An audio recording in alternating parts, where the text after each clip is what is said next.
In the long and storied history of my channel, there has been one product that I have ever shown footage of that has by far been the thing I get asked about the most. Is it a GTX 1080 SLI laptop, a 16-core processor, a crazy tempered glass case? No. No, it is not. It's this, the Thermaltake Floe Riing 360, and after 8 months of waiting and near infinite questions about its availability, it's finally here.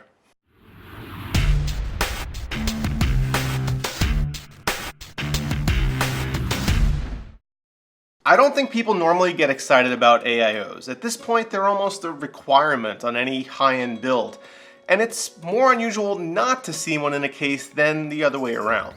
Of course, if you're using a power-hungry chip that's throwing off a lot of heat, you want a reliable way to manage your CPU's thermals. It doesn't hurt if how you go about it adds some bling to your case also. Corsair's AIOs have been around for a long time and offer great performance, but are rather ordinary to look at. Last year, NZXT stepped up and introduced their Kraken X52 and X62 with an infinity mirror on top of the pump.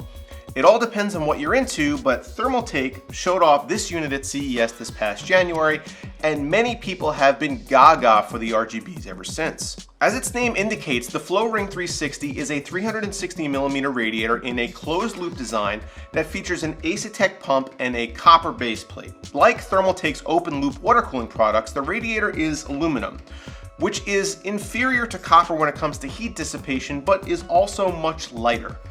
The most prominent feature here is the inclusion of 3 Thermaltake 120mm Ring Plus fans, boasting full RGB control through software, as well as an RGB LED pump top emblazoned with the Thermaltake logo.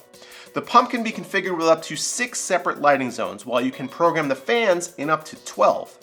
The fans run at a variable speed of 500 to 1400 RPM based on load, which combined with the 25mm thick radiator should be more than enough to push air through the fins. Included in the box is a control module which can handle up to 5 fans or pumps at a time. This is both a positive and a negative, as while you can avoid cable clutter on the front side of your motherboard by not having to plug in all your fans to headers there, this also means that you don't just have the option to do so if you really want to, as the fan leads are a proprietary connector and have to be connected to the controller. Also in the box is mounting hardware for Intel sockets ranging from 1150X through 2066 and AMD sockets from AM2 through AM4. The hoses are rubber but covered in a braided fabric sheathing that gives it a much more polished look and should add some durability and resistance to minor damage. As the most important aspect of an AIO is its actual performance under fire, I wanted to see what the Floe Riing 360 was capable of, so I strapped it to the test bench and cranked up the heat. So here we are on our desktop. We've got the Floe 360 installed on our 7740X. I don't know why this is 7740K. That's interesting. But this is, everything here is at stock. We're running stock voltage, stock frequency, and we're going to run Cinebench, see how this keeps temperatures under control. For reference, my Corsair H110i keeps this CPU at 57C in this test with, stock, same settings, and then obviously much higher when overclocked, and we're going to test that in a second. But let's run this test now and see how we do.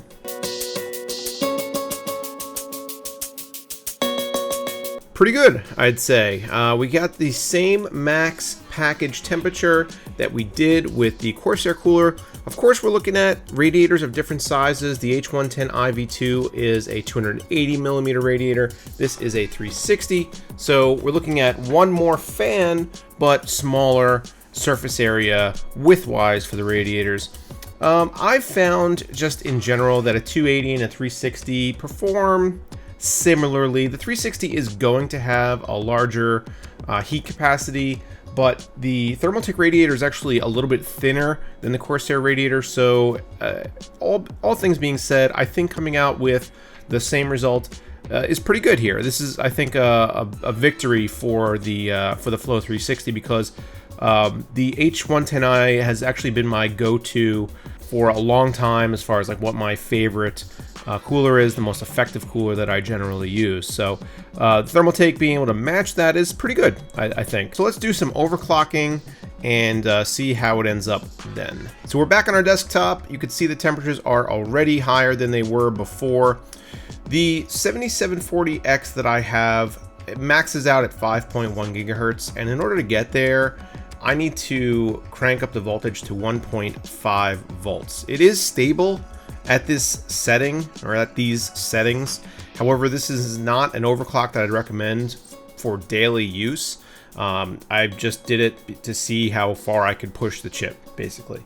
So the Corsair AIO keeps this chip at 88C max package temperature under load in Cinebench R15.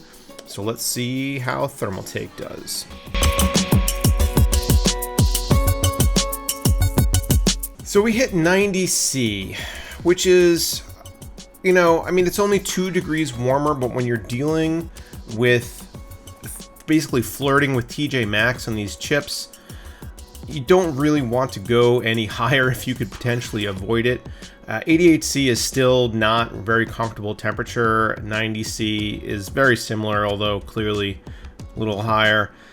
So this is a little bit disappointing, although it's still within the same ballpark, so I can't really say that I'm too surprised. The LGA 2066 processors, they all are furnaces. They all run really hot. There's almost nothing you could do to combat that, especially if you're going to be overclocking. This is a pretty good score for this chip though, 1130, so they clearly have some performance under the hood, but you know, you don't want to see your CPU running at 90C if you could at all avoid it for any length of time at all, no matter what cooler you're using. So a little disappointing, not completely unexpected, but you know, with the 360 rad, I was kind of hoping that we'd maybe stick around 85C or so, but such is life. So we can see overall that the Floe Riing 360 performs similarly to the Corsair H110IB2, which is not a bad place to be overall, although clearly we would have liked to see temperatures be a few degrees cooler if possible, given that this is a larger cooler. The biggest appeal to this unit is going to be aesthetics. It looks great and is fully customizable. Strapping this thing to the front of a case with a clear or tinted tempered glass panel like the Thermaltake View 31 for instance, is going to be really striking. You could also have it facing sideways in something like the InWin 303 and have it shining its RGB goodness down onto your components. At $199 US, you're going to have to make a good monetary commitment to the appearance of your system if you choose to go with this cooler. Competing products like the Fractal Design Celsius S36 cost far less, although you don't get as much of an emphasis on aesthetics. Thermaltake will be coming out with a 240 and 280 millimeter version later this month that will be priced lower, so keep an eye out for those if you're looking for a smaller or lower priced option. Let me know down below in the comments what you guys think of the new Thermaltake Floe Riing 360. Is $199 too much for an AIO? Do the included RGB fans and pump top make you want it anyway? Also, don't forget to get subscribed to the channel if you're not already, and hit that like button down there if you like RGBs. As always guys, thanks for watching.